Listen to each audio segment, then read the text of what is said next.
എന്താ കുറിപ്പിയേട്ട കാര്യം? ഇത് കുഴപ്പമാവുന്ന ലക്ഷണമാണല്ലോ. എന്റെ കുടുംബക്കാരെല്ലാം നോക്കിയിരിക്കുവായിരുന്നു. എല്ലാവരും ലോകരും മുഴുവൻ നോക്കിയിരുന്നപ്പോഴാണ് എന്നെ അങ്ങനെ. ഈ ജന്മത്ത് ഞാൻ നിങ്ങൾക്ക് ഒരു ദ്രോഹം ചെയ്തിട്ടില്ല.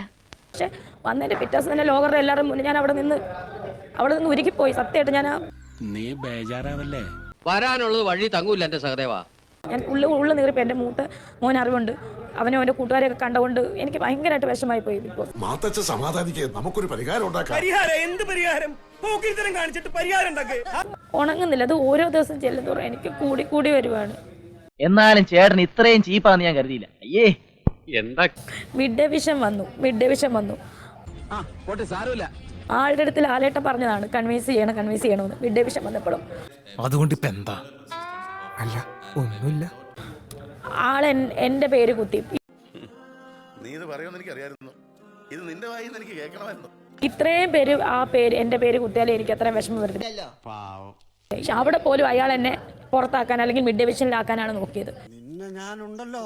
എടാ ഭീമ, നീ ഒന്ന് സമാധാനപ്പെടുക. അതിൽ ഞാൻ ഇന്ന് ഖേദിക്കുന്നു. പിന്നെ ഞാൻ എന്ത് കാരണത്തിലാണ് ക്ഷമിക്കേണ്ടത്? ബിഗ് ബോസ് പറ. എല്ലാം സഹിച്ച് കഴിയാ.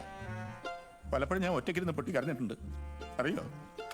അത്രയും പേരുടെ മുന്നിൽ സെപ്റ്റിക് ടാങ്ക് എന്ന് പറയുന്നത്, അതായത് എനിക്കത് ക്ഷമിക്കാൻ പറ്റൂല. നടക്കില്ല.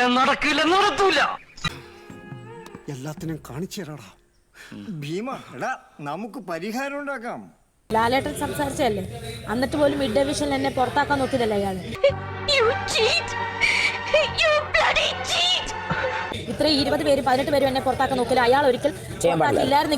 അപ്പൊ അതാ കാര്യം.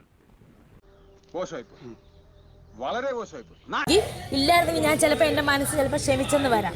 അങ്ങനെ വരട്ടെ. എനിക്ക് അപ്പോഴേ സംശയം തോന്നി. എടി പെണ്ണെ, നിന്റെ ചാട്ട എങ്ങോട്ടാണെന്നൊക്കെ എനിക്ക് മനസ്സിലാകുന്നുണ്ട്. ആ വെള്ളം അങ്ങ് വാങ്ങി വെച്ചേക്ക്. താൻ മാത്രമല്ല, ഈ കേരളീയർ മുഴുവനും വിഷമിച്ചിട്ടുണ്ട് ആ പേര് കേട്ടിട്ട്. അഭിപ്രായം.